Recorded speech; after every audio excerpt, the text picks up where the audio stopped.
ബഹുമാനപ്പെട്ട Cherai Ramdas sir, doctor ശ്രീജിത്തി, ബഹുമാനപ്പെട്ട Shri K T Kunhikannan, പ്രിയ സുഹൃത്തുക്കളെ, നമ്മുടെ ഇന്നത്തെ സംവാദ വിഷയം ദാക്ഷായണി വേലായുധനെ കുറിച്ചാണ്. ദാക്ഷായണി വേലായുധൻ എന്തുകൊണ്ടാണ് ചരിത്രത്തിൽ നിന്ന് നിഷ്കാസിതയായത് എന്ന തരത്തിലൊരു ആലോചനയാണ്. വ്യക്തിയെക്കുറിച്ചുള്ള അല്ലെ വ്യക്തികളെക്കുറിച്ചുള്ള ഓർമ്മകൾക്ക് 2 or 3 തലമുറ മാത്രമേ ആയുസ്സുണ്ടായിരിക്കുകയുള്ളൂ എന്നുള്ളൊരു നിരീക്ഷണം സ്വീഡിഷ് എഴുത്തുകാരിയായ സാറ സ്ട്രെസ്ബർഗ് നടത്തുന്നുണ്ട്. പക്ഷെ അതൊരു സ്ത്രീയെ കുറിച്ചാണ്, നമ്മൾ അതാണ് ആലോചിക്കേണ്ടത്. ഒരു സ്ത്രീയെ കുറിച്ചാണെങ്കിൽ അത് അതിലും ചുരുങ്ങും. ഒരു സമൂഹത്തിന് സ്ത്രീയെ കുറിച്ചുള്ള ഓർമ്മ എന്ന് പറഞ്ഞാൽ അതിനും ചുരുങ്ങും. അതൊരു ദളിത് സ്ത്രീയാണെങ്കിലുള്ള അവസ്ഥ, അതാണ് ഇവിടെ ദാക്ഷായണി വേലായുധന് സംഭവിച്ചത്. ദളിത് സ്ത്രീയാണെങ്കിൽ പിന്നെ അവർ ചരിത്രത്തിൽ നിന്ന് പാടെ വിസ്മരിക്കപ്പെടും. അപ്പൊ അത്തരത്തിൽ ഇന്ത്യയുടെ ഭരണഘടനാ നിർമ്മാണ സമിതിയിൽ അംഗമായിരുന്ന, നിങ്ങൾ ആലോചിക്കേണ്ട, 1946 മുതൽ 52 വരെ നമ്മുടെ പ്രൊവിഷ്യണൽ അസംബ്ലിയിൽ കൂടി അംഗമായിരുന്ന ഒരുപാട് ഒന്നുകൾ, അവരെ പ്രഥമ സ്ഥാനിയായിട്ട് അവരെ മകൾ മീരാ വേലായുധൻ അത്തരത്തിലൊരു നിരീക്ഷണം നടത്തുന്നുണ്ട്. അങ്ങനെയുള്ള ഒരാൾ ചരിത്രത്തിൽ എന്തുകൊണ്ടാണ് അവർ പൂർണ്ണമായിട്ടും വിസ്മരിക്കപ്പെട്ടു? ഈ അടുത്ത കാലത്തായിട്ടാണ് രാംദാസ് സാറിൻ്റെയൊക്കെ പുസ്തകം കാലശാസനകൾക്ക് കീഴടങ്ങാത്ത ദാക്ഷായണി വേലായുധൻ, ആ പേര് തന്നെ എനിക്ക് ആ പുസ്തകം വായിച്ചപ്പോൾ ഭയങ്കര എന്തൊരു ഘനഗാംഭീര്യമുള്ളൊരു പേരാണത്. കാലശാസനകൾക്ക് അതാണ് ശരിക്കും.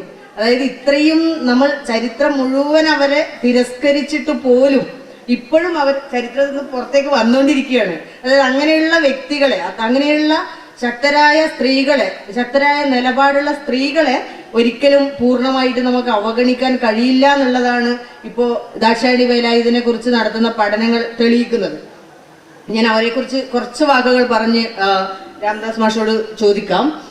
1912 കൊച്ചിയിലെ മുളവുകാട് എന്നുള്ള സ്ഥലത്താണ് അവർ ജനിക്കുന്നത്. അത് നമ്മൾ ഇന്നത്തെ ഒരു ഭാഷയിൽ പറയുകയാണെങ്കിൽ ഒരു ദളിത് കുടുംബത്തിൽ. അപ്പൊ ആ ദളിത് കുടുംബത്തിൽ അന്ന് പറഞ്ഞ പാടത്തും വരമ്പത്തും എവിടെയും പ്രവേശനമില്ലാതെ ഒരു പൊതുയിടങ്ങൾ പോലും ഇല്ലാത്തൊരു ജനത, ആ ഒരു കുടുംബത്തിൽ ജനിച്ച ദാക്ഷായണി വേലായുധൻ അവിടെ നിന്ന് പഠിച്ച് അവർ മഹാരാജാസ് കോളേജിൽ 1931 ഇന്റർമീഡിയറ്റിൽ ചേർന്നൊരു കഥ പറയുന്നുണ്ട്. അവർ കോളേജിൽ ചേർന്നു എന്ന് കേട്ടോ പത്രപ്രവർത്തകരൊക്കെ ചെല്ലുവാണ് വളരെ താല്പര്യപൂർവ്വം. കാരണം ഒരു ദളിത് യുവതി പഠിക്കാൻ വന്നു, വലിയ വാർത്തയാണ് 1931. പക്ഷെ അവര് ഗേറ്റ് കടന്നു പോയത് പത്രപ്രവർത്തകർ കണ്ടില്ല, അവരവിടെ വെയിറ്റ് ചെയ്യാണ്. കാരണം നമ്മൾ ദളിത് എന്ന് പറയുമ്പോൾ നമ്മുടെ ഒരു പൊതുബോധം പ്രവർത്തിക്കും. എങ്ങനെയാണ് ഒരു ദളിത് പെൺകുട്ടി എങ്ങനെയായിരിക്കുന്നുള്ളൊരു കാഴ്ചയിലൂടെയാണ് ഇവർ ദാക്ഷായണി വേലായുധൻ എന്നുള്ള പെൺകുട്ടിയെ കാത്തിരുന്നത്. പക്ഷെ അവരെ പ്രതീക്ഷ അവര് ദാക്ഷായണി വേലായുധനെ കണ്ടില്ല. ഇവര് കോളേജിൽ പോയി ക്ലാസ്സിലിരുന്നു. അപ്പൊ അവരതിനെക്കുറിച്ച് എഴുതിയിട്ടുണ്ട്. അവർ ലാബിൽ അവരുടെ ഒരു സവർണ വിഭാഗത്തിൽപ്പെട്ട ഒരു അധ്യാപിക അവരോട് പെരുമാറിയിരുന്നത്, ലാബിൽ അവർക്ക് ഒരു സാധനം തൊടാൻ കൊടുക്കൂല. ലാബിൽ വസ്തുക്കൾ തൊടാണ്ട് എങ്ങനെയാണ് പരീക്ഷണം നടത്തുക? അപ്പൊ അത്രമാത്രം സവർണതയുടെ ഏറ്റവും വലിയ അപമാനമൊക്കെ കോളേജ് കാലത്ത് അവർ ഏറ്റുവാങ്ങിയിട്ടുണ്ട്. എന്നിട്ടും അവര് മികച്ച വിജയം അവിടുന്ന് നേടി. പിന്നെ മദ്രാസ് പോയിട്ട് ടീച്ചേഴ്സ് ട്രെയിനിങ് പാസ്സായി ഇവര് തൃശ്ശൂർ വരുവാണ്. തൃശ്ശൂരേക്ക് അവർ സ്കൂളിൽ ജോയിൻ ചെയ്യാണ് പഠിപ്പിക്കാൻ വേണ്ടി ടീച്ചറായിട്ട്. അതിന്റെ കഥയും പറയുന്നുണ്ട്. അവർക്ക് കിട്ടിയ സ്കൂളിൽ അവന്റെ അടുത്തവർ വാടകയ്ക്ക് താമസിക്കുമ്പോൾ അവർക്ക് ആ കിണറ്റിൽ വെള്ളം കോരാൻ പാടില്ല. താഴ്ന്ന ജാതിയിൽപ്പെട്ടവരായതുകൊണ്ട് ദാക്ഷായണി വേലായുധന് വെള്ളം ആരെങ്കിലും കോരി കൊടുക്കണം.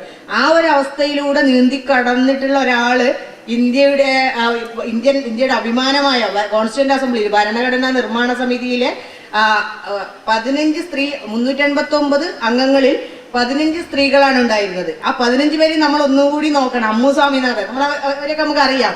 ആനി മസ്രീൻ, പിന്നീട് കൊച്ചി നിയമസഭയിലെ തിരുകൊച്ചിയിലെ ആരോഗ്യമന്ത്രിയായിരുന്നു. അങ്ങനെയുള്ള സരോജിനി നായിഡു, അവരൊക്കെയാണ് ഈ 15 അംഗങ്ങളിൽ പെടും. സുജേത കൃപലാനി, അതിലൊരാളായിട്ടാണ് നമ്മുടെ ദാക്ഷായണി വേലായുധൻ വരുന്നത്. അപ്പൊ അങ്ങനെ അതിലേറ്റവും പ്രായം കുറഞ്ഞ അംഗമായിരുന്നു. ആകെയുള്ള ദളിത് അംഗമാണ്. കൂടാതെ ഏറ്റവും പ്രായം കുറഞ്ഞ അംഗമായിട്ടാണ് ദാക്ഷായണി വേലായുധൻ അവിടെ നമ്മുടെ കോൺസ്റ്റിറ്റ്യൂന്റ് അസംബ്ലിയിൽ 1946 എത്തുന്നത്. അതിനു മുമ്പുള്ള ഒരു കഥയുണ്ട്. അതിന് 1945 തന്നെ അവർ കൊച്ചി നിയമസഭയിലേക്ക് നോമിനേറ്റ് ചെയ്യപ്പെടുന്നുണ്ട്. അവിടെ പോയപ്പോൾ അവർ വലിയ തീപ്പൊരി പ്രാസംഗികയാണ്. രാമദാസ് മാഷ് അത് എഴുതിയിട്ടുണ്ട് വിശദമായിട്ട്. അപ്പൊ ഈ കൊച്ചി നിയമസഭയിലൊക്കെ അവരുടെ പ്രസംഗങ്ങൾ അതൊക്കെ സാറ് കളക്ട് ചെയ്തിട്ടുണ്ട്. ആ പ്രസംഗങ്ങളൊക്കെ പ്രധാനമായിട്ടും അയിത്തത്തിനെതിരായിട്ടുള്ള നമ്മൾ നല്ല ആലോചിക്കേണ്ട ഒരു കാലം നിങ്ങൾ ആലോചിച്ച് നോക്ക്. ഇന്ത്യയിലും കേരളത്തിലൊക്കെ ഭീകരമായ ജാതിയുടെ എല്ലാ ഉച്ചനീചത്വങ്ങളും നിലനിൽക്കുന്ന ഒരു കാലത്താണ് ഇവർ അതിനെതിരെ ശക്തമായിട്ട് പോരാടുന്നത്. എന്നിട്ട് ഈ കൊച്ചി നിയമസഭയിൽ അവർ അയിത്തത്തിനെതിരെ, ഞാൻ അതിന്റെ വിശദാംശങ്ങളിലേക്കൊന്നും പോകുന്നില്ല. പിന്നീട് ഇതില് എനിക്ക് രാംദാസ് സാറിനോട് ചോദിക്കാനുള്ളത്, ഇവർ 46 മുതൽ 48 വരെ അവർ കോൺസ്റ്റിറ്റ്യൂന്റ് അസംബ്ലിയിലെ അംഗമായിരുന്നു. പിന്നീട് അവിടെ നിന്നുള്ള താൽക്കാലിക അസംബ്ലിയിൽ 52 വരെ അവർ അംഗമായിരുന്നു. പിന്നീട് നമ്മൾ ദാക്ഷായണി വേലായുധനെ എവിടെയും കാണുന്നില്ല. ഇതിലും അംഗങ്ങളായിരുന്ന എല്ലാവരും, അനിമസ്കി ഞാൻ നേരത്തെ സൂചിപ്പിച്ച പോലെ പിന്നീട് ആരോഗ്യവകുപ്പ് മന്ത്രിയായി, അങ്ങനെ എല്ലാവരും, സുജേത കൃപലാനി, എല്ലാവരും വിവിധ രാഷ്ട്രീയത്തിന്റെ വിവിധ ഉന്നത സ്ഥാനങ്ങളിൽ അവരൊക്കെ എത്തിച്ചേരുകയുണ്ടായി. പക്ഷെ ദാക്ഷായണി വേലായുധനെ നമ്മൾ എവിടെയും കേൾക്കുന്നില്ല.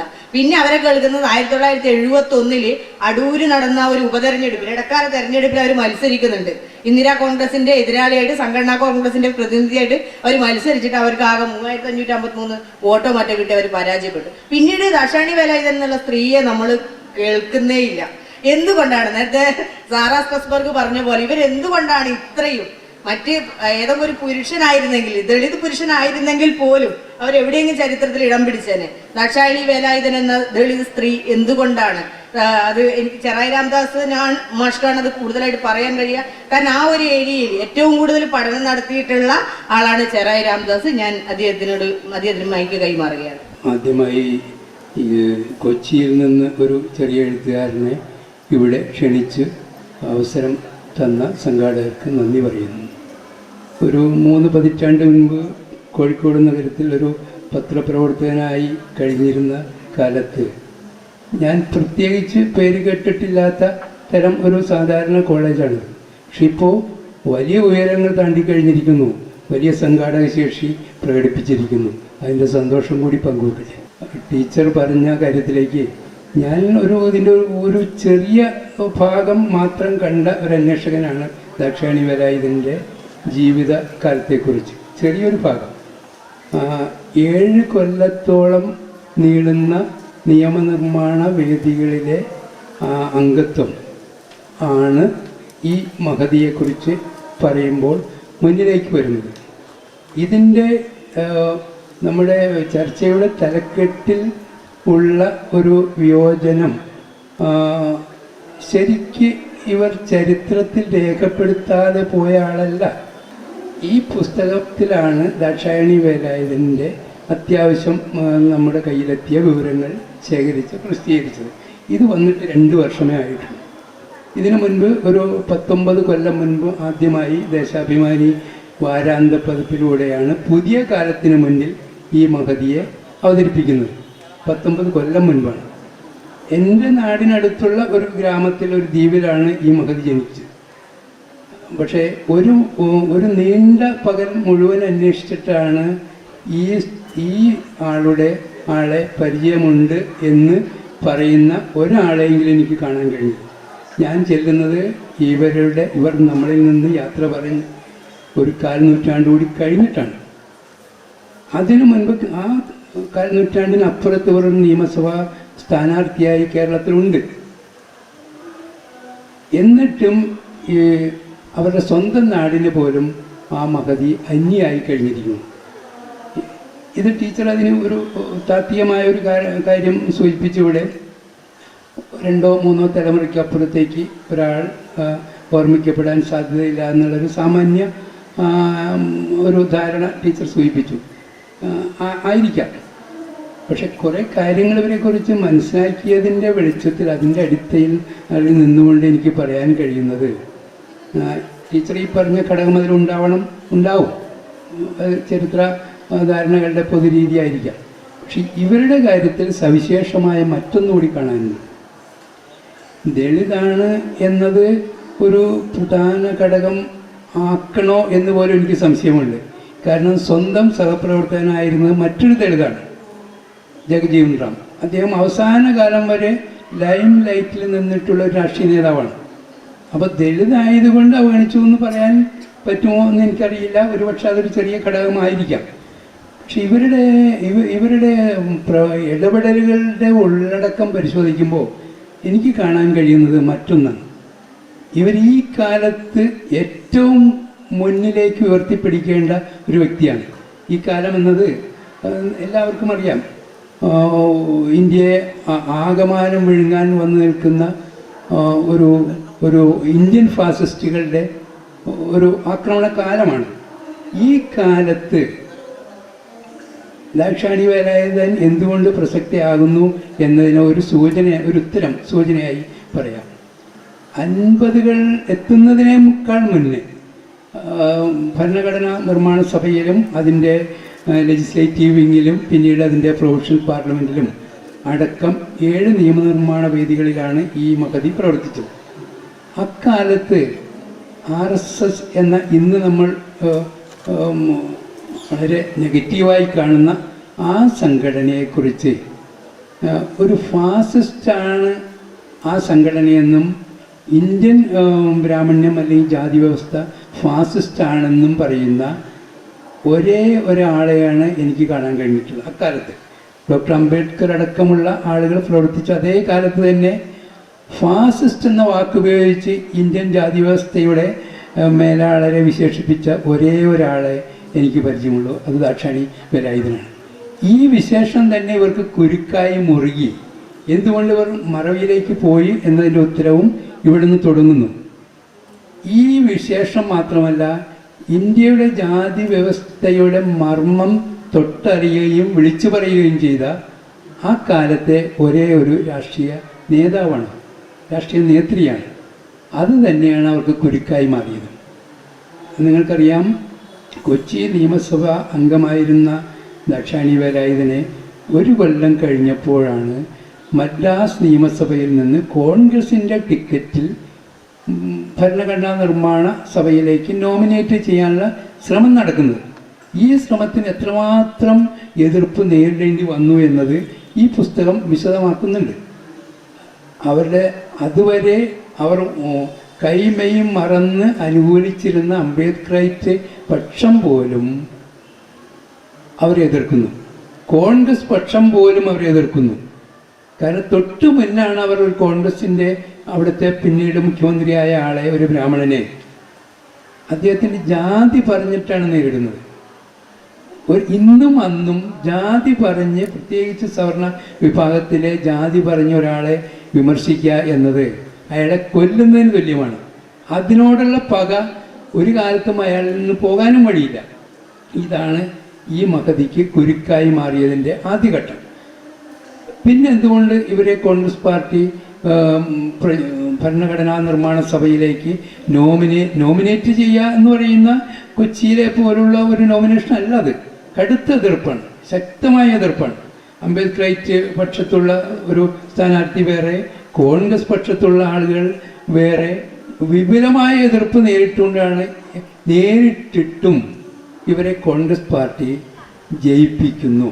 ഇതിനുള്ളിൽ ഒരു അഴിയാക്കുരുക്കുണ്ട്.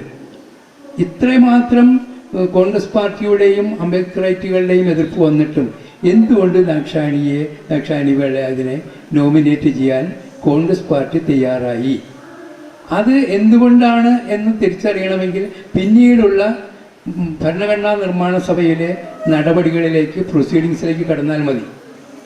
അത് കഴിഞ്ഞിട്ട് ടീച്ചർ പറഞ്ഞ പോലെ പിന്നീടുള്ള അവരുടെ ഈ സഭയിൽ നിന്നുള്ള വിരമിക്കലിന് ശേഷം എന്തുണ്ടായി എന്നതും ഇവിടെ നിന്നിട്ട് വായിച്ചു തുടങ്ങാം.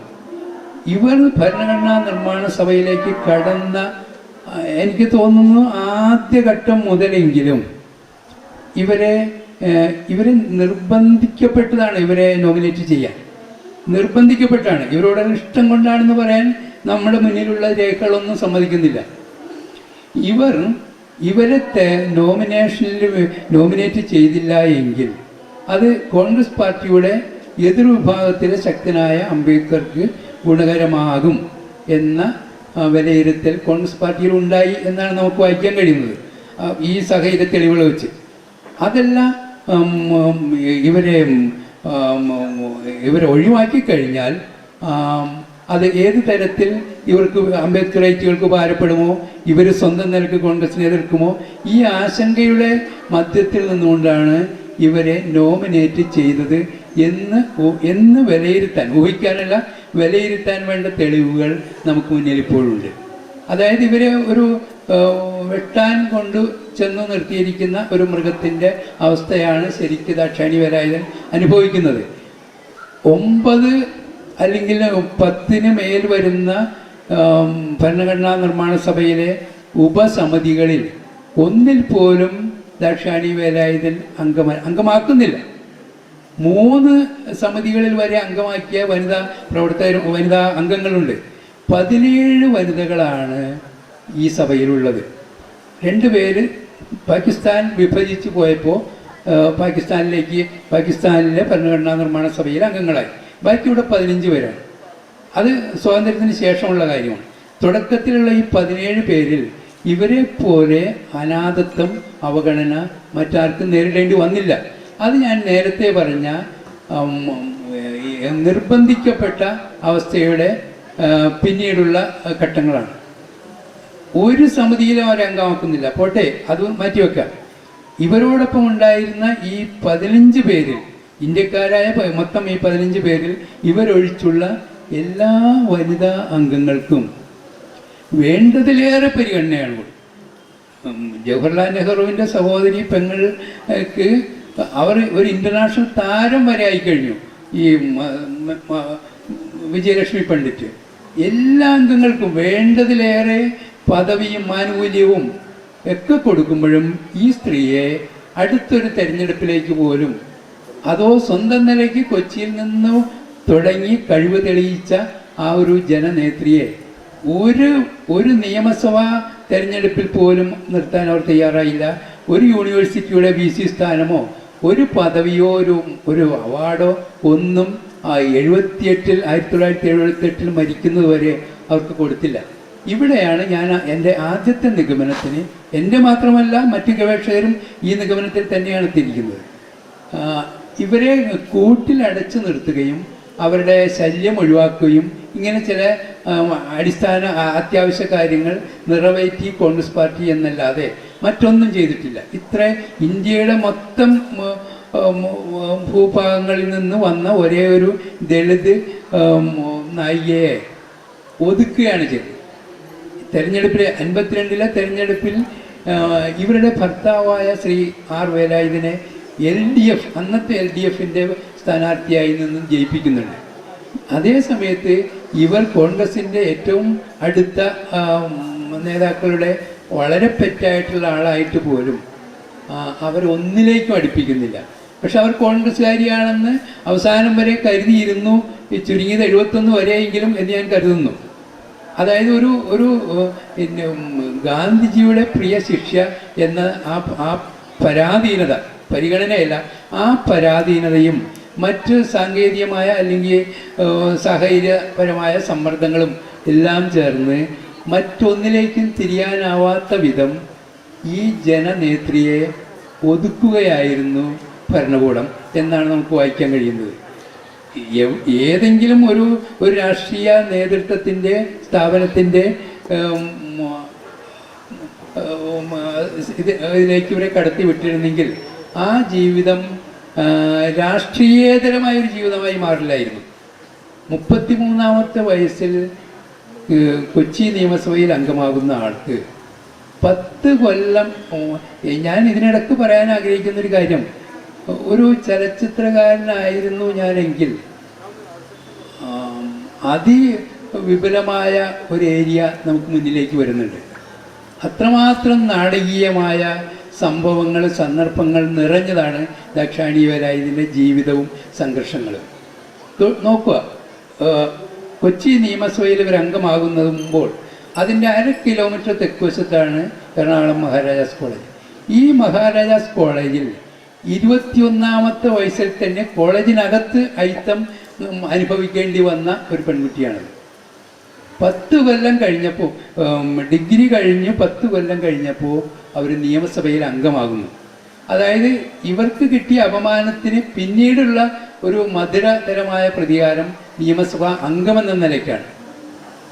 കെമിസ്ട്രി ലാബിൽ പരീക്ഷണങ്ങൾ അടുത്തു നിന്ന് കാണാൻ അനുവദിക്കാതിരുന്ന ആ കലാലയത്തിൻ്റെ 1/2 കിലോമീറ്റർ ഇപ്പുറത്ത് ഒരു നിയമസഭാ അംഗമെന്ന നിലയിൽ ഇന്ത്യയിൽ ആദ്യമായി ഒരു ദളിത് വനിത നിയമനിർമ്മാണ സഭയിൽ അംഗമാകുന്നു. അതിൻ്റെ ഒരു ഭംഗി, അതിൻ്റെ ചാരുത ആലോചിച്ചാൽ ത്രില്ലിംഗ് ആണ്. ഒരു ചലച്ചിത്രകാരന് അതെങ്ങനെ വേണമെങ്കിലും അവതരിപ്പിക്കാൻ കഴിയും. അത്തരത്തിൽ ഒരുപാട് സന്ദർഭങ്ങളുണ്ട്. ദാക്ഷായണി വേലായുധൻ്റെ ഇളയച്ചനായിരുന്ന കൃഷ്ണേരി ആശാൻ കൊച്ചി നാട്ടുരാജ്യത്തിലെ ദളിതരുടെ ആദ്യ നായകനാണ്. കരയിൽ കാലുകുത്താനിടയില്ല സമ്മതിക്കാഞ്ഞത് കൊണ്ട് കായലിൽ വള്ളം കെട്ടി കായൽ സമ്മേളനം നടത്തിയതിൻ്റെ നേതാവാണ് അദ്ദേഹം. ദാക്ഷായണി വേലായുധൻ്റെ ഇളയച്ചൻ, അച്ഛൻ്റെ അഞ്ചൻ. അതും ഈ എറണാകുളത്തെ മഹാരാജ് കോളേജ് സ്ഥിതി ചെയ്യുന്നതിൻ്റെ തൊട്ടപ്പുറത്തെ കായലാണ്, തൊട്ടിപ്പുറത്തെ കരയാണ്. ഈ കരയിൽ കാലുകുത്താനാവില്ല. അതേ കരയിലെ നിയമസഭാ ഹാളിൽ, വേദിയിൽ ഗർജിക്കാൻ കഴിയുന്നു 10 കൊല്ലം കഴിഞ്ഞപ്പോഴേക്കും. ആ നാടകീയമായ ആ ഭംഗി അത് ഒരു ദൃശ്യത്തിലേക്ക് പകർത്താൻ കഴിയുന്ന ഒരാൾക്ക് ഒരുപാട് സാധ്യതകൾ അവിടെയുണ്ട്. ഇവരുടെ ജീവിതം ഒട്ടുക്കതാണ്. ഗാന്ധിജിയുടെ ശിഷ്യയായി ഗാന്ധിജിയുടെ അനുഗ്രഹത്തോടെ വിവാഹം കഴിച്ച ആൾക്ക് അത് കഴിഞ്ഞ് 5 കൊല്ലം തികയുന്നതിന് മുമ്പ് ഗാന്ധിജിയെ തന്നെ കടുത്ത ഭാഷയിൽ കൊച്ചി നിയമസഭയിൽ ആക്ഷേപിക്കുന്നുണ്ട്. ഹരിജൻ എന്ന് ഞങ്ങളെ വിളിക്കുന്നത് നെപ്പോളിയൻ എന്നൊരു പട്ടിക്ക് പേരിടുന്നത് പോലെയാണ് എന്നാണ് അവരുടെ രക്ഷിതാവ് എന്ന സ്ഥാനത്തുള്ള ഗാന്ധിജിയെ വിമർശിക്കുന്നത്. എല്ലാ കാര്യത്തിലും ഈ നാടകീയതയും അതിൻ്റെ വഴിതിരിയലുകളും ഒക്കെ ഉള്ള ഒരു ജീവിതമാണ് അവരുടെ. ഇങ്ങനെ അന്ന് തന്നെ ഔട്ടാക്കി കളഞ്ഞ ഒരാളാണ്. ചരിത്രത്തിൽ അവരെങ്ങും തമസ്കരിക്കപ്പെട്ടു എന്ന് പറയാനാവില്ല. കാരണം ഈ പുസ്തകത്തിലുള്ള മുഴുവൻ രേഖകളും കേന്ദ്ര സർക്കാരിന് കീഴിലുള്ള പാർലമെൻറ്റിന് കീഴിലുള്ള ആർക്കൈവുകളിൽ സൂക്ഷിച്ചിട്ടുള്ളതാണ്. കൊച്ചി നിയമസഭയുടെ രേഖകൾ നമ്മുടെ ആർക്കൈവ്സുകളിലുള്ളതാണ്. ഇതെല്ലാം നാട്ടിലുള്ളപ്പോഴും ഈ സ്ത്രീയിലേക്ക് എന്തുകൊണ്ട്, ഞാൻ പറയുന്നത് ഒരു ജാതിപരമായ അവഗണന എന്ന് അല്ല, അതുണ്ടാവാം. അത് ഒരു ദളിതായതുകൊണ്ട് ആ അവഗണന അവർ നേരിട്ടിട്ടുണ്ടാവാം. പക്ഷെ അത് മാത്രമല്ലല്ലോ, ഇവരാരാണെന്ന് നമ്മളിപ്പോൾ തിരിച്ചറിയുന്നത് പോലെ അല്ല ഇവരുടെ സ്വന്തം വിഭാഗത്തിൽപ്പെട്ട ആളുകൾ പോലും. ഇവർ ഇത്തരത്തിൽ ഒരു മഹതിയാണ്, ഒരു പോരാളിയാണ് എന്ന് തിരിച്ചറിയാൻ ആ വിഭാഗത്തിലെ എഴുത്തുകാർക്ക് പോലും കഴിഞ്ഞിട്ടില്ല. മറ്റാളുകളുടെ കാര്യം പറയാനേ ഇല്ല. എന്തുകൊണ്ടിങ്ങനെ സംഭവിച്ചു? ഇവിടെയാണ് നേരത്തെ പറഞ്ഞ അവഗണനയുടെ ഒരു ഭാഗം നമുക്ക് മുന്നിലേക്ക് വരുന്നത്. ആ അവഗണന ഇവരെ തമസ്കരിക്കാനിടയാക്കി. പക്ഷെ ഭരണകൂടം ലൈം ലൈറ്റിലേക്ക് നിർത്തുന്നവരെ മാത്രമല്ലല്ലോ പിൽക്കാലം കണ്ടെടുക്കുന്നത്. പിൽക്കാലത്തിൽ കണ്ടെടുക്കാൻ ഈ ഭരണകൂടത്തിൻ്റെ താങ്ങ് വേണ്ട. അതൊരു ഇപ്പോൾ വളരെ ആദരത്തോടെ കാണുന്ന തിരുവിതാംകൂറിലെ അയ്യൻകാളിയുടെ ചിത്രം എന്താ? അയ്യൻകാളിയുടെ ഒരു ചിത്രം അന്വേഷിച്ചിട്ട് കിട്ടാനേ ഇല്ല എന്നാണ് അരനൂറ്റാണ്ട് മുൻപ് PK ബാലകൃഷ്ണൻ എഴുതിയത്. അത്രമാത്രം അവഗണിതനായി കിടന്നിരുന്ന ആളാണ്. മുഴുവൻ ശരിയല്ലെങ്കിലും ആ അയ്യൻകാളി ഇന്ന് കേരളത്തിൻ്റെ സിമ്പിളായി മാറിയിരിക്കുന്നു. അത് എന്തുകൊണ്ട് സംഭവിച്ചു? കണ്ടെടുക്കലിൻ്റെ അതിൻ്റെ താല്പര്യങ്ങളുണ്ട് ഇവിടെ. ഇതൊരു ദളിതാണെന്നുള്ളതിൻ്റെ ഒരു ചെറിയൊരു ഭാഗം ഇവിടെ ഉണ്ട്. ഭരണകൂടത്തെ എതിർത്ത് ബ്രാഹ്മണ്യത്തെ എതിർത്ത ആളാണെന്നുള്ളത് മറ്റൊരു ഇതുണ്ട്. താൻ പോരുമുള്ള ഒരാളാണ്, എന്തിനും പോന്ന ആൾ. അങ്ങനെയാണ് നാട്ടുമ്പുറത്തെ ആ ഭാഷ. എന്തിനും പോന്ന ആൾ, അതെ, എന്തിനും പോകുന്നൊരു സ്ത്രീയാണ് അവർ. ആർക്കും കീഴടങ്ങാത്ത, കാലത്തിന് കീഴടങ്ങാത്ത, പരിസരത്തിന് സാഹചര്യങ്ങൾക്ക് കീഴടങ്ങാത്ത, അതാണ് അവർക്ക് യോജിച്ച വിശേഷണം.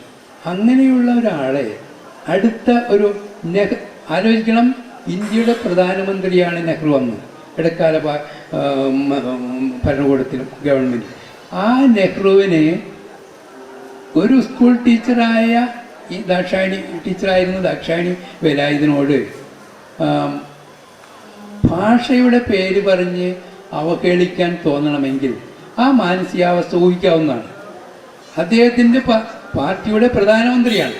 അദ്ദേഹത്തിൻ്റെ പാർട്ടിയുടെ ഒരു അനുയായി അല്ലെങ്കിൽ ഒരു താഴെത്തട്ടിലുള്ള ഒരു അംഗം, അവരെ വിമർശിക്കാൻ അവർ പറഞ്ഞ ഒരു ഇംഗ്ലീഷ് വാക്കിൻ്റെ അർത്ഥം വീട്ടിൽ പോയി ഓക്സ്ഫോർഡ് ഡിക്ഷണറി നോക്കി വന്ന് പിറ്റേന്ന് ഭരണഘടനാ നിർമ്മാണ സഭയിൽ അവഹേളിക്കാൻ തോന്നണമെങ്കിൽ എത്രമാത്രം ഇവരോടുള്ള വെറുപ്പോ അനിഷ്ടമോ ഇന്ത്യൻ പ്രധാനമന്ത്രിയുടെ മനസ്സിലുണ്ടായിരുന്നു.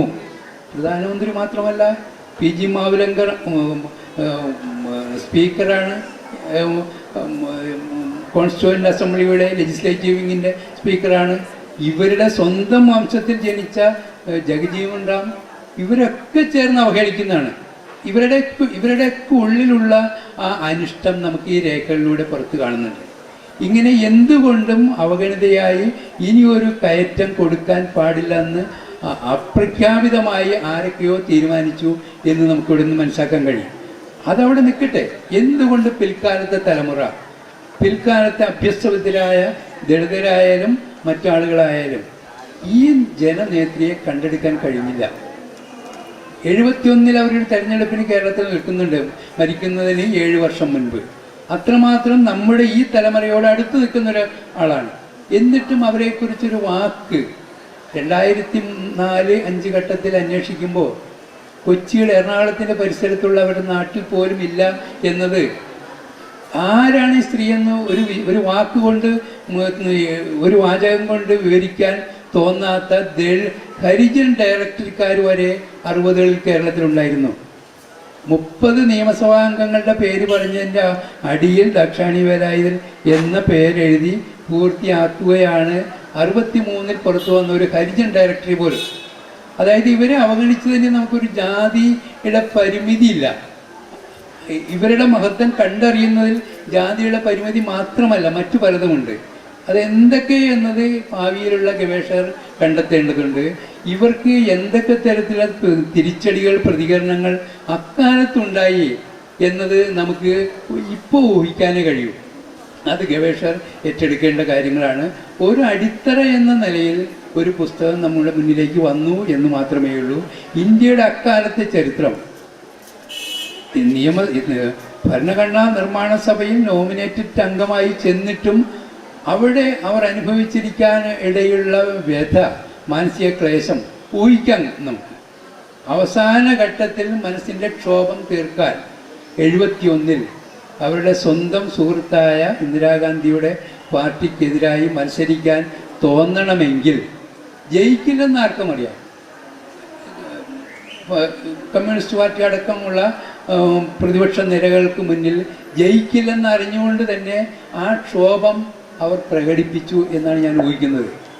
അങ്ങനെ എന്തുകൊണ്ടും അസ്വസ്ഥയായ, അവഗണിതയായ ഒരു ജനനേത്രിയായി ജീവിതം അവസാനിപ്പിക്കുകയാണ് ആ സ്ത്രീ ചെയ്തത് എന്ന് നമുക്ക് ഊഹിക്കാൻ കഴിയുന്നുണ്ട്.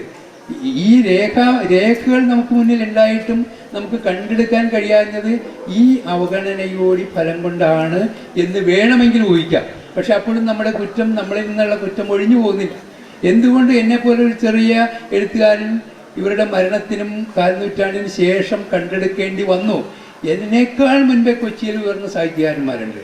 എത്രയോ ആളുകൾ ദളിതരും അല്ലാത്തവരുമായ ആളുകളുണ്ട്. എറണാകുളത്തിൻ്റെ സഹോദരനയ്യപ്പൻ്റെ അങ്ങനെയുള്ള മഹാന്മാരുടെ ചരിത്രം ഒരു സമകാലീനെ പോലെ നടന്നെഴുതുന്ന വിശിഷ്ട എഴുത്തുകാരുള്ള ആ എറണാകുളത്ത് ഈ ആളെ പേര് പറഞ്ഞെങ്കിലും ഒന്ന് സൂചിപ്പിക്കാൻ എന്തുകൊണ്ട് നമുക്ക് കഴിഞ്ഞില്ല? ഇപ്പോൾ നമ്മൾ കാണുന്ന ഈ മഹത്വവും കഴിവുമൊക്കെ അന്നും രേഖകളിലുണ്ട്. കൊച്ചി നിയമസഭയുടെ രേഖകളിലുണ്ട്, പാർലമെൻറ്റിൻ്റെ രേഖകളിലുണ്ട്. എല്ലായിടത്തും 7 കൊല്ലത്തെ രേഖകൾ സമഗ്രമായുണ്ട്. എന്നിട്ട് എന്തുകൊണ്ട് നമുക്കത് കഴിഞ്ഞില്ല എന്നതുകൂടി ചേർത്തിട്ട് വേണം നമ്മുടെ ഈ ചർച്ചയുടെ തലക്കെട്ടിനോട് നമുക്ക് നീതി ചെയ്യാൻ കഴിയുമോ ഇല്ലയോ എന്ന് ആലോചിക്കാം. ദക്ഷാണി വേലായുധൻ നേരത്തെ മാഷ് സൂചിപ്പിച്ച പോലെ തന്നെ ഗാന്ധി ശിഷ്യയായിരുന്നു. ഗാന്ധിയുടെ വാർധാശ്രമത്തിൽ വെച്ചിട്ടാണ് ഇവരുടെ 1941 അവരുടെ ആർ വേലായുധനുമായിട്ടുള്ള വിവാഹം കഴിഞ്ഞത്. പക്ഷെ ഗാന്ധിയുടെ അയിത്തത്തിനെ കുറിച്ചുള്ള കാഴ്ചപ്പാടിനെ ദാക്ഷായണി വേലായുധൻ നിശ്ചിതമായിട്ട് വിമർശിച്ചു, മാഷ് നേരത്തെ സൂചിപ്പിച്ചു. അതേസമയം തന്നെ ഗാന്ധിയുടെ സാമൂഹ്യനീതി എന്ന ആശയത്തോട് ചേർന്ന് നിന്നിരുന്നു. അതേസമയം അംബേദ്കറിന്റെ സംവരണം എന്നുള്ള ആശയത്തിനെ വിമർശിക്കുന്നുണ്ട് ദാക്ഷായണി വേലായുധൻ. സംവരണത്തിലൂടെ ജാതി നിർമൂലനം സാധ്യമല്ല എന്നുള്ള കാഴ്ചപ്പാടായിരുന്നു അവർ മുന്നോട്ട് വെച്ചത്. പിന്നെ അംബേദ്കറിന്റെ മിശ്ര വിവാഹം എന്നുള്ള കാഴ്ചപ്പാടിനെയും വളരെ അത് നമുക്ക് യോജിക്കാം. അതോടൊപ്പം തന്നെ അംബേദ്കറിന്റെ ജനാധിപത്യം എന്നുള്ള ആശയത്തോട് ചേർന്ന് നിന്ന ഒരാളായിരുന്നു ദാക്ഷായണി വേലായുധൻ.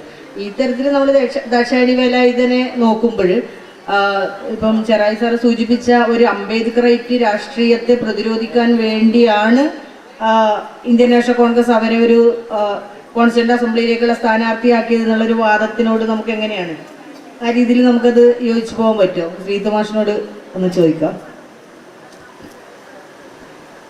ഞാൻ ഈ പരിപാടിയിൽ, കാരണം നേരത്തെ സൂചിപ്പിച്ചതുപോലെ തന്നെ വളരെയേറെ എഴുതപ്പെട്ടിട്ടില്ലാത്ത ചരിത്ര പുസ്തകങ്ങളിൽ അടക്കം കേരള ചരിത്രത്തിന്റെ ഏതെങ്കിലും ഒരു പുസ്തകത്തിൽ കാര്യമായി കാണാത്ത, അല്ലെങ്കിൽ ഇപ്പൊ വളരെ ലേറ്റസ്റ്റ് ആയിട്ടാണ് നമ്മൾ ഇത്തരത്തിലുള്ള ദാക്ഷായണി വേലായുധനെ പോലെയുള്ള, ദാക്ഷായണി വേലായുധന് മാത്രമല്ല പ്രശ്നം ഉണ്ടായിട്ടുള്ളത്. എനിക്ക് അയ്യങ്കാളി തന്നെ ഇത്രയും പ്രസിദ്ധനായിട്ട് ചിന്താരശ്ശേരിയുടെ പുസ്തകം വരുന്നത് വരെ അയ്യങ്കാളി നമ്മുടെ മുന്നിലില്ല എന്നുള്ളതാണ്. അതിനുശേഷമാണ് കുന്നുകുഴി മണിയുടെയൊക്കെ പേപ്പേഴ്സ് അവര് നിയമസഭാ പ്രസംഗങ്ങള് പിന്നെ ശ്രീമൂലം സഭാ പ്രസംഗങ്ങളൊക്കെ കണ്ടെടുത്തുകൊണ്ട് അവർ പബ്ലിഷ് ചെയ്യുന്നു. അപ്പൊ അയ്യങ്കാളിക്കും ഇതേപോലെയുള്ള, അതിലൊക്കെ എനിക്ക് തോന്നുന്നത് അത് കമ്മ്യൂണിസ്റ്റ് പാർട്ടിക്കൊക്കെ ആ രീതിയിലുള്ള ഏത് രീതിയിലുള്ള പങ്കാണ് തമസ്കരിക്കപ്പെടുന്നതിൽ ഉണ്ടായിട്ടുള്ളത്, അക്കാലത്തേത് വീഴ്ച ഉണ്ടായിട്ടുണ്ടോ എന്നുള്ളത്.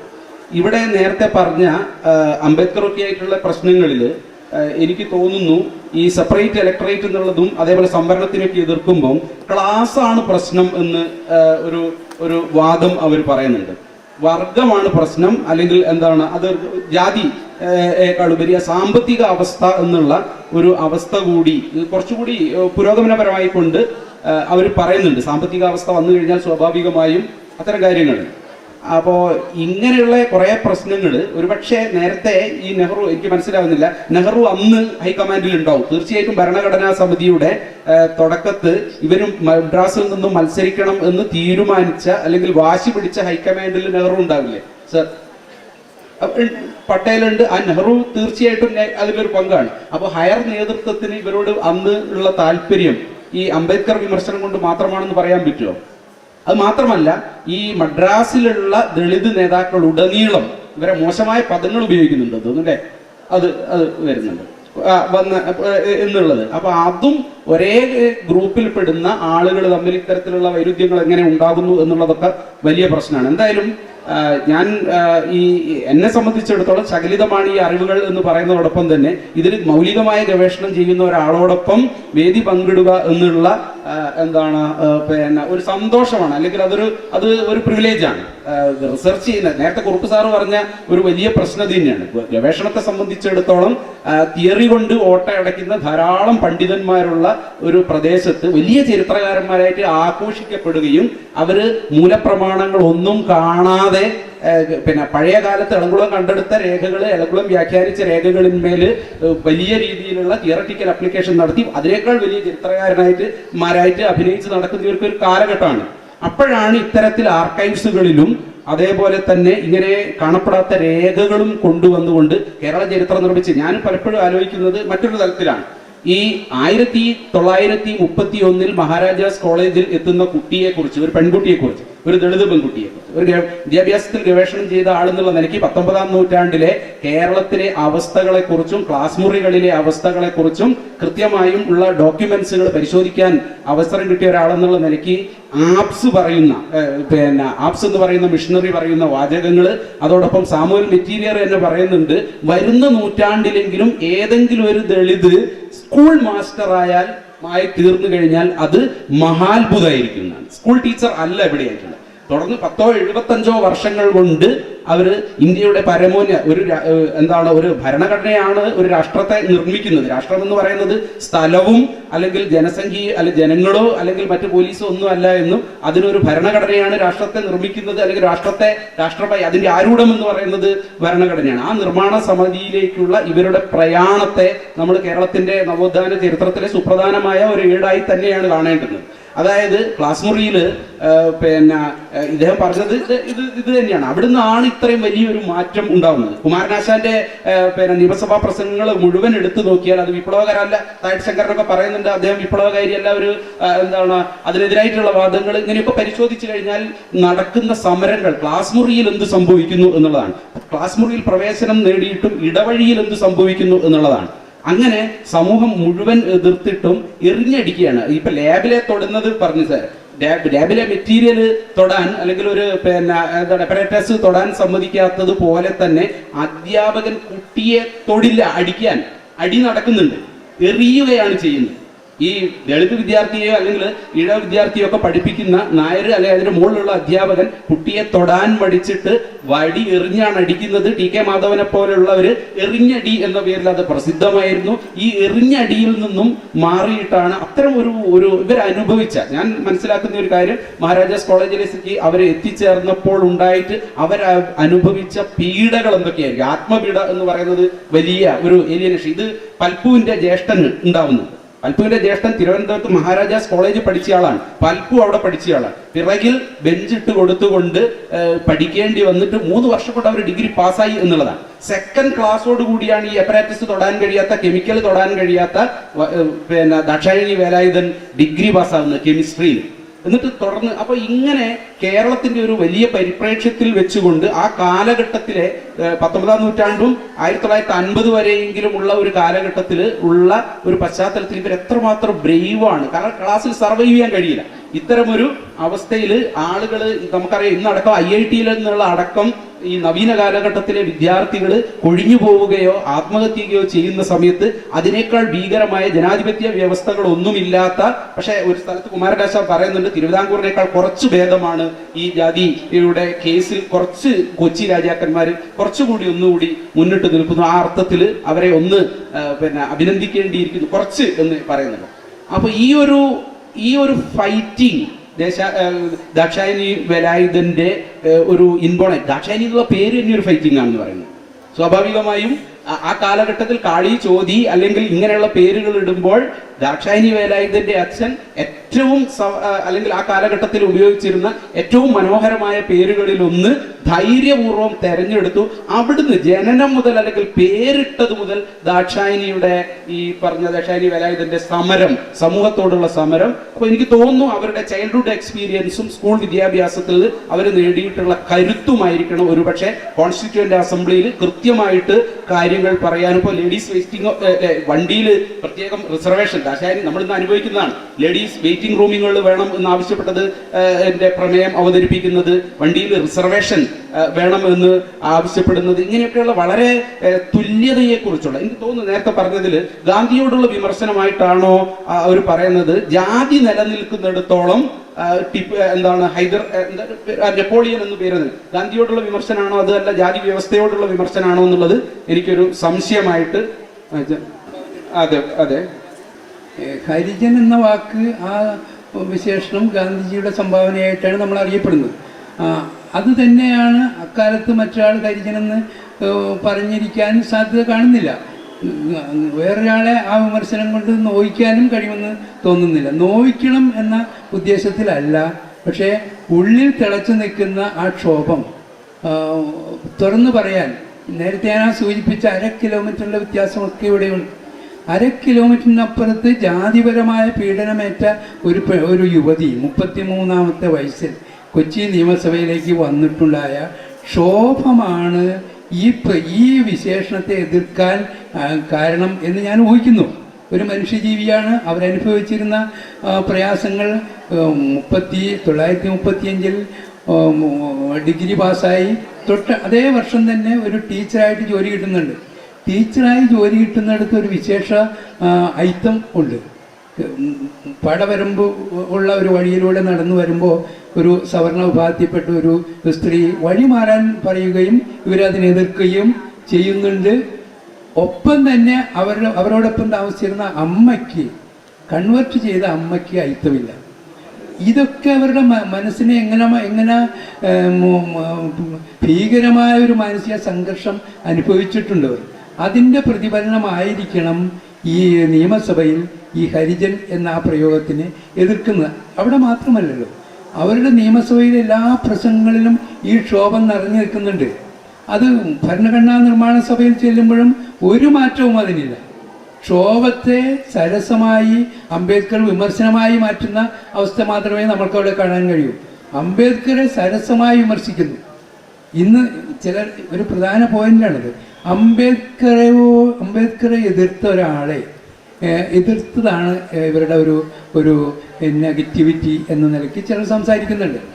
ഒരു കാര്യം മനസ്സിലാക്കണം, അംബേദ്കറെ പോലെ തന്നെ ജാതി വാഴ്ചയുടെ പീഡനങ്ങളേറ്റ് വന്ന് ഉയരത്തിലേക്കെത്തിയ ഒരു വ്യക്തിയാണവർ. ആണായാലും പെണ്ണായാലും അവർ ആ പീഡനമേൽക്കാൻ വിധിക്കപ്പെട്ട ഭാരതീയരിൽ ഒരു വ്യക്തിയാണവർ. അംബേദ്കറെ പോലെ തന്നെ അത്ര വിപുലമല്ലെങ്കിൽ പോലും ഈ പീഡനമൊക്കെ വിശേഷിച്ച് 21 വയസ്സുള്ള ഒരു പെൺകുട്ടിക്ക് മറ്റ് സഹപാഠികളുടെ മുന്നിൽ ഐക്യത്തിൻ്റെ പേരിൽ മാറ്റി നിർത്തപ്പെടുക എന്നത് സഹിക്കാൻ ആവുന്ന ഒരു അനുഭവമല്ലത്. അത്രയ്ക്ക് ക്ഷോഭം നിറഞ്ഞ ആ മനസ്സ് കിട്ടുന്ന എല്ലാ സ്ഥലത്തും വളരെ ക്ഷോഭത്തോടെ തന്നെയാണ് എല്ലാ കാര്യങ്ങളെയും അവതരിപ്പിച്ചിട്ടുള്ളത്. വിട്ടുവീഴ്ചയില്ല അതിൽ. ഈ ക്ഷോഭം അവരുടെ അവസാനത്തെ പ്രസംഗങ്ങളിൽ വരെ കാണുന്നുണ്ട്. അവസാനം പ്രൊഫഷണൽ പാർലമെൻറ്റിൽ നിന്ന് യാത്ര പറയുന്ന ദിവസം തിരുക്കൊച്ചിയിലെ അലക്സാണ്ടർ എന്ന ഒരു നോമിനേറ്റഡ് ആയിട്ടുള്ള തിരുക്കൊച്ചി അംഗത്തോടാണ് അദ്ദേഹത്തിൻ്റെ ഒരു സമരം, അവരുടെ ഒരു സമരം. വെളിച്ചെണ്ണയ്ക്ക് വില കൂട്ടിയത്, വില കുറച്ചത് തെങ്ങ് കർഷകർക്ക് ദോഷമാണെന്ന് വാദിച്ച അലക്സാണ്ടറോട് അവർ പറയുന്നത്, ഇതെൻ്റെ യാത്രയയപ്പ് പ്രസംഗമാകാം, അവസാന പ്രസംഗമാകാം, പക്ഷേ കേരളം മറുപടിയില്ലാതെ പോകരുത്. എൻ്റെ വിഭാഗത്തിന് ജനങ്ങൾക്ക് ഈ വെളിച്ചെണ്ണയ്ക്ക് വില കുറയാവുന്നത് കാലങ്ങളായി ആഗ്രഹിച്ചിരുന്ന ഒരു കാര്യമാണ്. ചെറിയ വരുമാനം പോലും ഇല്ലാത്ത ആളുകൾ വെളിച്ചെണ്ണ ഒരു ആഘോഷമായി ഭക്ഷണത്തിൽ ഉപയോഗിക്കാൻ തുടങ്ങുന്നത് ഇപ്പോഴാണ്.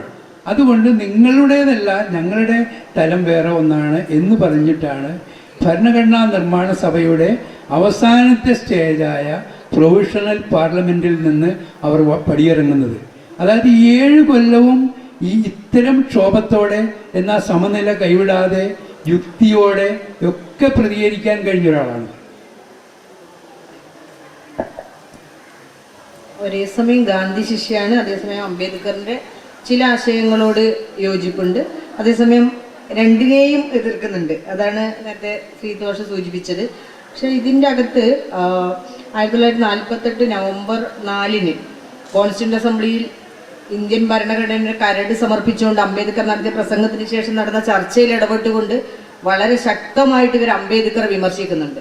അന്നത്തെ ഒരു അംബേദ്കറെയാണ് നമ്മൾ ആലോചിച്ച് നോക്കണം. 1948 ഭരണഘടന നിർമ്മിച്ച് അതിൻ്റെ കരട് സമർപ്പിച്ച് പ്രസംഗം കഴിഞ്ഞതിന് ശേഷം നടത്തുന്ന ചർച്ചയിലാണ് ദാക്ഷായണി വേലായുധൻ അംബേദ്കറിന്റെ സംവരണം എന്ന ആശയത്തെ അതിനിശ്ചിതമായി വിമർശിക്കുന്നു. അപ്പോൾ നമുക്ക് കാണാൻ ഇപ്പോൾ രാംദാസ് മാഷ് അതിലൊരു വിയോജിപ്പ് പറഞ്ഞു.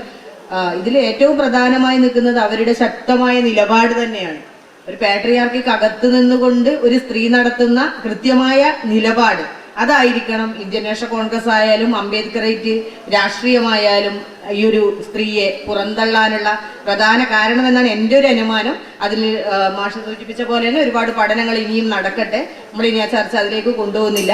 ഇനി ഇതിൽ പ്രധാനമായിട്ട് ഞാൻ ചോദിക്കാൻ ആഗ്രഹിക്കുന്നത്, ഇങ്ങനൊരു പുസ്തകം കാലശാസനകൾക്ക് വഴങ്ങാത്ത ദാക്ഷായണി വേലായുധൻ, അത് ഏറ്റവും വലുത് തന്നെയാണ്. ഇങ്ങനൊരു ചരിത്രത്തെ തിരിച്ചുകൊണ്ടുവരാൻ നടത്തിയ ഏറ്റവും വലിയ ശ്രമം തന്നെയാണ്. ആ പുസ്തകത്തിന്റെ ഏറ്റവും പ്രധാനപ്പെട്ട സവിശേഷത എന്ന് പറയുന്നത് നമ്മുടെ നാഷണൽ ആർക്കൈവ്സ് നിന്നൊക്കെ ശേഖരിച്ച, നാഷണൽ ആർക്കൈവ്സ് നിന്ന് കൊച്ചി ആർക്കൈവ്സ് അവിടെ നിന്നൊക്കെ ശേഖരിച്ച പുരാരേഖകൾ വെച്ചിട്ട് എഴുതപ്പെട്ട പുസ്തകമാണ്.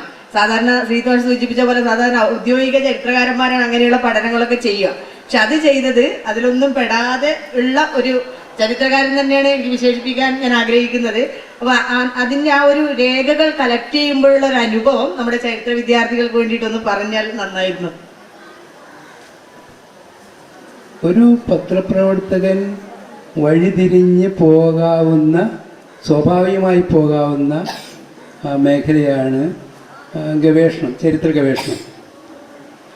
പത്രപ്രവർത്തകനായി നിൽക്കുമ്പോൾ തന്നെ ചരിത്ര തർക്കങ്ങളിൽ ഇടപെടാൻ അവസരം കിട്ടിയ ഒരാളാണ്. 90കളുടെ മധ്യത്തിന് മുമ്പേ തന്നെ ചരിത്ര തർക്കങ്ങൾ EMS ഉൾപ്പെടുന്ന ഒരു വിപുലമായ ഒരു സന്ദർഭത്തിൽ അങ്ങനെ ഒരു ചരിത്ര തർക്ക കാര്യങ്ങളിലേക്ക് ഇടപെടാൻ അന്നേ തന്നെ അവസരം കിട്ടിയത്. പിന്നീട് അത് കൂടുതൽ അത് സെക്കൻഡറി ആയിട്ടുള്ള സോഴ്സ് ഉപയോഗിച്ച് ഒരു തർക്കത്തിൽ ഇടപെടുക എന്ന സാഹസമാണ് 90കളുടെ മധ്യത്തിൽ ഞാൻ നടത്തിയത്. എനിക്ക് എതിർപക്ഷത്ത് നിന്നത് കുറേ കൂടി കാര്യങ്ങൾ പഠിച്ചിട്ടുള്ള സീനിയറായിട്ടുള്ള ഒരു ജേർണലിസ്റ്റാണ്. അതിൽ നിന്നൊരു അനുഭവം മനസ്സിലായി, ഇത്തരം സെക്കൻഡറി ആയിട്ടുള്ള അറിവുകൾ വെച്ച് ഈ ചരിത്ര ചർച്ചയിൽ ഇടപെടുന്നത് നഷ്ടക്കച്ചവടമാണ്. അങ്ങനെയാണ് അടിസ്ഥാന രേഖകളുടെ പഠനത്തിലേക്ക്, അന്വേഷണത്തിലേക്ക് കടക്കുന്നത്. ഇതിപ്പോൾ 23ാമത്തെ കൊല്ലമാണ് ആർക്കൈവ്സുകളിലെ പുരാരേഖകളുടെ പൊടി തിന്നാൻ തുടങ്ങിയത്. അത് ആർക്കും കഴിയുന്നതാണ്. വിശേഷിച്ച് അതിനൊരു അക്കാഡമിക് ആഗ്രഹമോ തലമോ വേണമെന്നില്ല. ആർക്കും ഇത് കഴിയും. കേരളത്തിലായാലും തമിഴ്നാട്ടിലായാലും ഈ കഴിഞ്ഞ 22-23 കൊല്ലം ഈ ആഗ്രഹത്തിൻ്റെ പുറത്താണ് ചെല്ലുന്നത്. ഇതിനിടയ്ക്ക് കടന്നു വന്നാക്കണ PhD പോലുള്ള ഗവേഷണത്തിന് വന്നുള്ള കുട്ടികൾ ഒരുപാട് പേരെ എനിക്ക് ചങ്ങാതിമാരാക്കാൻ കഴിഞ്ഞിട്ടുണ്ട്. അവരൊക്കെ അക്കാഡമിക്കായിട്ടുള്ള ആവശ്യങ്ങൾക്കാണ് വരുന്നത്. എന്നെപ്പോലെ 1-2 പേരായിരിക്കാം ഒരു പ്രൊഫഷണലായിട്ടുള്ള ഗവേഷണ രംഗത്തേക്ക് വരുന്നത്. വേറെ ഒരു 5 വർഷത്തെ പരിധി വെച്ചിട്ട് തീർക്കാവുന്നതല്ല ഞങ്ങൾക്കിത്.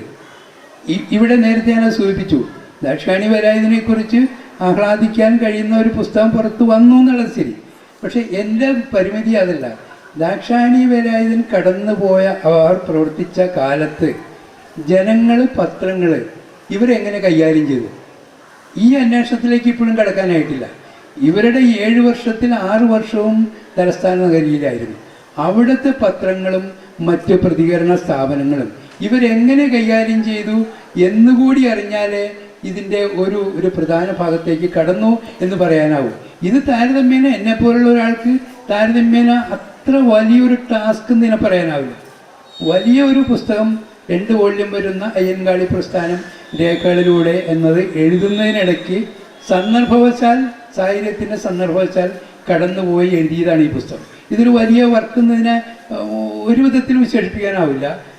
ഇനിയിപ്പോൾ വരാനിരിക്കുന്ന, നേരത്തെ പറഞ്ഞ DC ബുക്സ് വഴി പുറത്ത് വരാനിരിക്കുന്ന ആ പുസ്തകത്തെ വേണമെങ്കിൽ അതൊരു കൊള്ളാവുന്ന പുസ്തകം എന്ന് ആരെങ്കിലും പറഞ്ഞാൽ സന്തോഷമായിരിക്കും. ഇതിനങ്ങനെയില്ല. ഇതൊരു അമേച്ചർ വർക്കാണത്. ഇനിയുള്ള ആളുകൾ ഇത് പൂരിപ്പിക്കാനുണ്ട്. ഒരുപാട് കാര്യം, എത്രമാത്രം സോഴ്സ് നമുക്ക് കണ്ടെത്താൻ കഴിയുമെന്നത് എനിക്ക് ഉറപ്പില്ല. കാരണം ഞാൻ തന്നെ വളരെ നീണ്ട അന്വേഷണത്തിന് ശേഷമാണ് ഒരു 3 പേജോളം വരുന്ന, അച്ചടിച്ചാൽ 3-4 പേജ് വരുന്ന ഒരു ലേഖനം 2006 ദേശാഭിമാനിയിൽ എഴുതുന്നത്. അത് തന്നെ 2 കൊല്ലത്തോളം ഞാൻ അലഞ്ഞിട്ടുണ്ട് ആ ചെറിയൊരു ലേഖനത്തിന് വേണ്ടി. അത്രമാത്രം ദാരിദ്ര്യം അനുഭവിച്ച ഒരു വിഷയമാണ് ദാക്ഷായണി വേലായുധൻ. ഇന്ന് ആ തലമുറ പോലും കഴിഞ്ഞിരിക്കുന്നു. പക്ഷെ നമുക്ക് കണ്ടെടുക്കാൻ കഴിയുന്ന സോഴ്സ് കേരളത്തിലോ ഇന്ത്യയിൽ മാത്രമല്ല, ലോകത്തിൻ്റെ എവിടെ നിന്നും കിട്ടും. ലോകത്തിൻ്റെ ഏത് ഭാഗത്തും. നേരത്തെ സാർ സൂചിപ്പിച്ച അയ്യൻകാളിയെക്കുറിച്ചുള്ള കാര്യം, ഇതും ഈ കാര്യം എവിടെ ചെല്ലുമ്പോഴും നമുക്ക് ഒരേ പ്രതിസന്ധിയാണ് അഭിമുഖീകരിക്കുന്നത്. അയ്യൻകാളിയെക്കുറിച്ച് പറഞ്ഞു. ഇപ്പോൾ വരാനിരിക്കുന്നൊരു പുസ്തകം കയ്യെഴുത്തിൽ 2700 പേജ് വരുന്ന, അച്ചടിച്ചാൽ 1500 പേജ് വരുന്ന 2 വോള്യം പുസ്തകമാണ്. ഇത് എഴുതാൻ 2 വർഷമാണ് എടുത്തത്. 30 കൊല്ലം ഞാൻ അതിൻ്റെ പുറകെ നടന്നതാണ്. പക്ഷെ ഇപ്പോഴും അതൊരു തൃപ്തികരമായിട്ടില്ല. ആ കാലത്ത് ലോകത്തിൻ്റെ എല്ലാ ഭാഗത്തു നിന്നുള്ള മിഷണറിമാർ കേരളത്തിലുണ്ട്.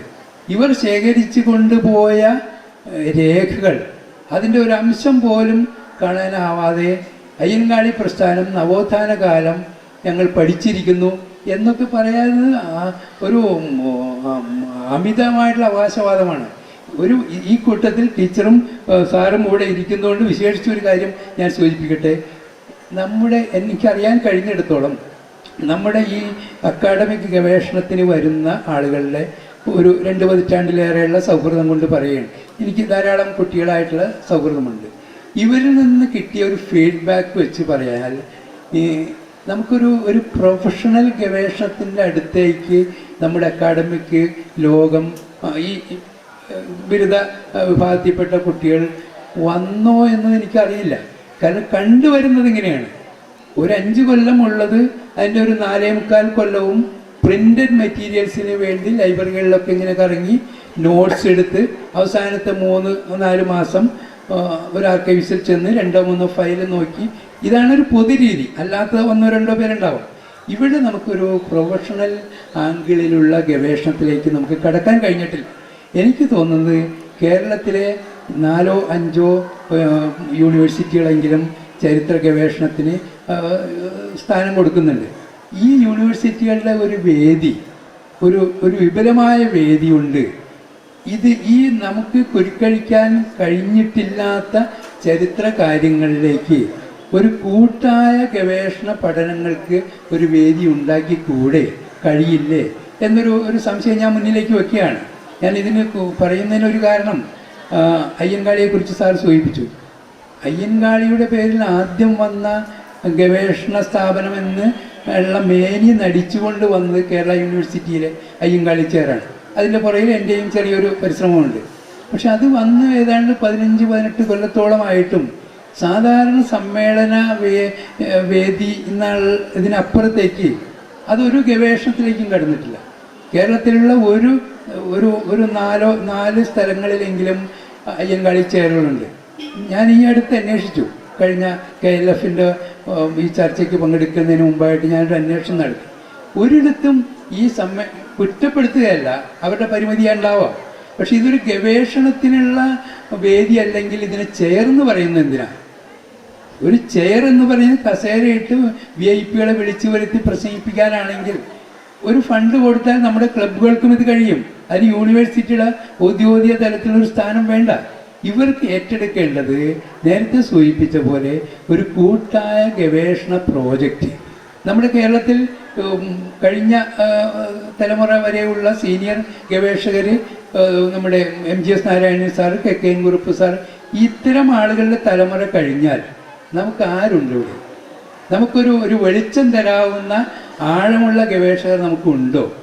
അത്തരം ഒരാളുകളുടെ ഒരു തലമുറയെ വളർത്തിയെടുക്കാൻ കഴിയുമോ? കഴിയണ്ടേ? അതിന് ഒരു കാര്യം എനിക്ക് ഉറപ്പാണ്, ഇന്നത്തെ യാന്ത്രികമായ ഈ ഗവേഷണ രീതികൾ, ഗവേഷണം എന്ന പേരിൽ നടത്തുന്ന ഈ കമ്പൈലേഷൻ, അതിന് ജേർണലിസ്റ്റിക് റൈറ്റപ്പ് എന്നൊക്കെയാണ് പറയാൻ എനിക്ക് തോന്നുന്നത്. അതിനൊരു ഗവേഷണം എന്ന് പറയാൻ ഒട്ടും നമുക്ക് മനസ്സ് വരുന്നില്ല. അതിനെ ഒരു ഗവേഷണത്തിൻ്റെ തലത്തിലേക്ക് ഉയർത്താൻ യൂണിവേഴ്സിറ്റികൾക്കും കോളേജുകൾക്കും ചുമതലയുണ്ട്.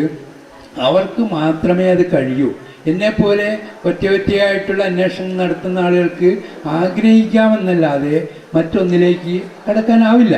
സ്വന്തം പരിശ്രമം, സ്വന്തം സമയവും പണവും ചെലവഴിച്ച് ഒരാഗ്രഹം പൂർത്തീകരിക്കുന്നതാണ്. ഇതാർക്കും കഴിയും. ഇതിപ്പോൾ ഒരു ആഗ്രഹം മനസ്സിലുള്ള ആർക്കും ഇത് കഴിയുന്നതാണ്. എന്നെപ്പോലെ ഒരു പത്രപ്രവർത്തന ബാക്ക്ഗ്രൗണ്ടുള്ള ഒരാൾക്ക് പ്രത്യേകിച്ചും. പക്ഷേ അതല്ല യൂണിവേഴ്സിറ്റികളും അക്കാഡമിക് രംഗവും ചെയ്യേണ്ടത്. സംഘടിതമായ കൂട്ടായ ഒരു ഗവേഷണ പ്രോജക്റ്റ് വരണം. കേരളത്തിൽ കുരുക്കഴിക്കേണ്ട ഒരുപാട് കാര്യങ്ങൾ ഇവിടെ സൂചിപ്പിക്കുന്നത് മലബാറിൽ ഇരുന്നുകൊണ്ടാണ്, കോഴിക്കോട് ജില്ലയിൽ ഇരുന്നുകൊണ്ടാണ്. 18-19 കൊല്ലം മുൻപ് ഇതുപോലെ തന്നെ ദാക്ഷായണി വേലായുധനെ കണ്ടെടുത്തു എന്ന് അല്ല, ദാക്ഷായണി വേലായുധനെ കുറിച്ച് മനസ്സിലാക്കി എന്ന വാക്കാണ് ഞാൻ ഉപയോഗിക്കുന്നത്. അവരെ മനസ്സിലാക്കി എഴുതിയതുപോലെ അതേ കാലത്ത് തന്നെ നിങ്ങളുടെ ഈ കോഴിക്കോട് ജില്ലയിലെ വലിയൊരു മഹാനായിട്ടുള്ള ജനനായകനെ എൻ്റെ ഒരു മാസത്തെ പരിശ്രമം കൊണ്ട് ചെറിയ രീതിയിൽ നാടിന് മുന്നിൽ അവതരിപ്പിച്ചിട്ടുണ്ട്. ആ പേര് പോലും ദാക്ഷായണി വേലായുധൻ എന്ന പേരിൻ്റെ അത്ര പോലും പരിചിതമാവില്ല മലബാറിന് എന്ന് ഞാൻ തീർത്ത് പറയാം. ആ ലേഖനത്തിന് 2004 മാതൃഭൂമി ആഴ്ചപ്പതിപ്പിൽ എഴുതിയ ലേഖനത്തിന് തലക്കെട്ട് കൊടുത്തത് ഉണ്ണികൃഷ്ണനെ മറന്നു മലബാർ എന്നാണ്. PM ഉണ്ണികൃഷ്ണൻ എന്നത് ആരാണ്? ഈ ഇരിക്കുന്നതിൽ എത്ര പേർക്ക് ഞാൻ കുറ്റപ്പെടുത്തുകയല്ല, ഇങ്ങനെ തലക്കെട്ട് കൊടുത്തെഴുതിയ ലേഖനത്തിന് ഒരു ഫോളോ അപ്പ്, ആ പേരൊന്ന് ആവർത്തിച്ച് പറയാൻ ഒരു എഴുത്തുകാരനും ഈ 2 പതിറ്റാണ്ട് കാലത്തിനുള്ളിൽ വന്നതായിട്ട് എനിക്കറിയില്ല. ആരാണ് ഉണ്ണികൃഷ്ണൻ? 35 വയസ്സ് പോലും തികയുന്നതിന് മുമ്പ് സ്വന്തം ദളിത് സമൂഹത്തിൻ്റെ മോചനത്തിന് വേണ്ടി പ്രമാണികളുടെ പീഡനം, മർദ്ദനമേറ്റ് 35 വയസ്സെത്തുന്നതിന് മുൻപ് ജീവിതത്തോട് വിട പറഞ്ഞാണ്. കേളപ്പജിയുടെ ശിഷ്യനാണ്. ഗുരുവായൂർ സത്യാഗ്രഹത്തിലും അടികൊണ്ട ആളാണ്. അഖില മലബാർ അടിസ്ഥാനത്തിൽ ആദ്യത്തെ ഹരിജൻ സംഘടന ഉണ്ടാക്കിയ അതിൻ്റെ ഓർഗനൈസിംഗ് സെക്രട്ടറിയാണ്. ഈ ഉണ്ണികൃഷ്ണനെ കുറിച്ചാണ് 2004 മലബാറിൻ്റെ മുന്നിൽ മലബാർ ഉണ്ണികൃഷ്ണൻ മറന്നു എന്ന് ഞാൻ പറഞ്ഞത്. ഒന്നും സംഭവിച്ചില്ല.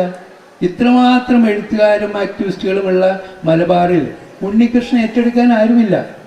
അവസാനം അദ്ദേഹത്തിൻ്റെ പിൻഗാമികളിൽപ്പെട്ട ഏറ്റവും പുതിയ തലമുറയിൽപ്പെട്ട ഒരു പയ്യൻ, ഒരു ഗവേഷക വിദ്യാർത്ഥി സ്വാതി വിപിൻ രാജ്, ചെറിയ ചില കാര്യങ്ങളുമായിട്ട് രംഗത്തുണ്ട്. പക്ഷെ അപ്പോഴും നമ്മുടെ ഉത്തരവാദിത്വം എവിടെ നിൽക്കുന്നു? കൊച്ചിയിലെ KP വള്ളവനെയും തിരുവിതാംകൂറിലെ അയ്യൻകാളിയെയും പോലെ ഉന്നത സ്ഥാനത്തുള്ള ഒരു ജനനായകനാണ്. ജനങ്ങൾക്ക് വേണ്ടി ആ ഉണ്ണികൃഷ്ണനെക്കുറിച്ച് ഉണ്ട്. ഈ 2004 മാതൃഭൂമി ലേഖനം തന്നെ എൻ്റെ പിന്നീട് വന്ന അയ്യൻകാളിക്കാതരത്തോടെ എന്ന പുസ്തകത്തിലുണ്ടത്. അറിയാത്ത കാര്യമല്ല, പക്ഷേ ഏറ്റെടുക്കാൻ അതിനാളില്ല. ഇതിന് മറ്റെന്തോ മാനസികമായ കാര്യങ്ങൾ ഉണ്ട് ഇതിന് പിന്നിലെന്നാണ് ഞാൻ സംശയിക്കുന്നത്.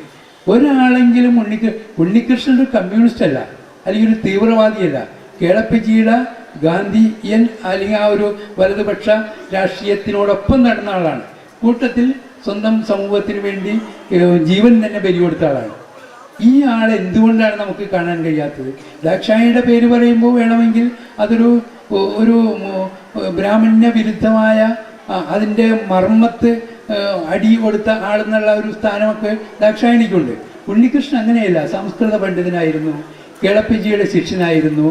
തല്ലുകൊണ്ടു എന്നത് മാത്രമാണ് ഉണ്ണികൃഷ്ണൻ്റെ വിശേഷം. ഉണ്ണികൃഷ്ണൻ ഇവർക്കാർക്കും ഒരു ഭീഷണിയല്ല.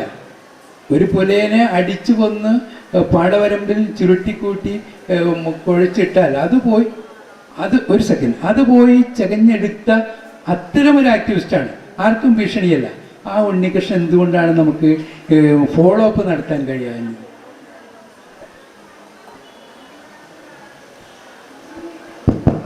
സാറ് റിസർച്ചിന്റെ അഭാവമാണ് പറഞ്ഞത്. നേരത്തെ ദാക്ഷായണി വേലായുധനെ കുറിച്ച് തന്നെ നടത്തിയിട്ടുള്ള അച്യുത് ചേതന്റെ വളരെ പ്രസിദ്ധമായിട്ടുള്ള ഒരു പുസ്തകമാണ് founding mothers of Indian constitution and അങ്ങനെയുള്ള ഒരു പുസ്തകം. പക്ഷേ ഈ അച്യുതേതൻ പഠനം തുടങ്ങുന്നത് ശാന്തിനികേതനിൽ സബ്മിറ്റ് ചെയ്ത് അല്ലെങ്കിൽ അദ്ദേഹം PhDക്ക് രജിസ്റ്റർ ചെയ്തത് missing mothers of Indian constitution എന്നാണ്. പക്ഷെ അദ്ദേഹത്തിന്റെ ഗവേഷണം കഴിഞ്ഞ് അത് പബ്ലിഷ് ചെയ്യുന്ന സമയത്ത് അത് ഫൗണ്ടിങ് മദേഴ്സ് ആകുകയാണ്.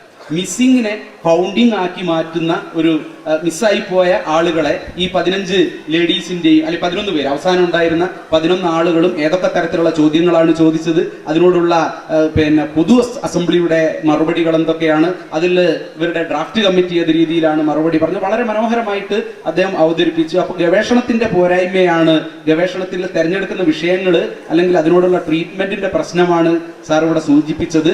മിസ്സിംഗ് ഉള്ളിടത്ത് ഗവേഷണ പ്രബന്ധം അവസാനിക്കുമ്പോൾ ഫൗണ്ടിങ്ങിൽ എത്തുന്നുണ്ടെങ്കിൽ സ്വാഭാവികമായും ഇത്തരം അറിയപ്പെടാതെ പോയ ആളുകൾ ധാരാളമായിട്ട് പുറത്തേക്ക് ചരിത്രത്തിന്റെ പുറം അല്ലെങ്കിൽ മുന്നിലേക്ക് വന്നുകൊണ്ടിരിക്കുകയാണ്. അത്തരം ആളുകളെ കുറെ കാലം മറച്ചു വെക്കാനാവില്ല എന്നുള്ള സൂചനകളാണ് സാറായാലും ബംഗാളിൽ നിന്നായാലും. അദ്ദേഹം സെന്റ് സേവിയേഴ്സ് കോളേജിലെ അച്യുതേതൻ എന്ന് പറയുന്നയാള് സെന്റ് സേവിയേഴ്സ് യൂണിവേഴ്സിറ്റിയുടെ അധ്യാപകനാണ്, ഇംഗ്ലീഷ് അധ്യാപകൻ. ചരിത്രത്തിന്റെ മെത്തഡോളജി ഉപയോഗിച്ചുകൊണ്ട് എനിക്ക് തോന്നുന്നു ആ പുസ്തകത്തെ കുറിച്ച് കണ്ട സമയത്ത് എനിക്ക് തോന്നിയത് ഗിഫ്റ്റ് ഓഫ് ഇംഗ്ലീഷ് എന്ന് പറയുന്ന ഒരു പുസ്തകം എഴുതിയിട്ടുള്ള അലോക് മുഖർജിയെ പോലെ ചരിത്രത്തിലും അതിന്റെ മെത്തഡോളജിയിലും അതേപോലെ തന്നെ ലോകത്തിൽ വിവിധ സ്ഥലങ്ങളിൽ നടക്കുന്ന ഗ്രാംഷ്യൻ മെത്തഡ് അടക്കം ഉപയോഗിച്ചുകൊണ്ടാണ് അലോക് മുഖർജിയൊക്കെ ചരിത്ര പുസ്തകം എഴുതുന്നത്. അതുപോലെ ഭാഷാ മേഖലയിൽ പ്രവർത്തിക്കുന്ന ഒരാൾ ചരിത്രത്തോടും കോൺസ്റ്റിറ്റ്യൂഷനോടും നൽകിയിട്ടുള്ളൊരു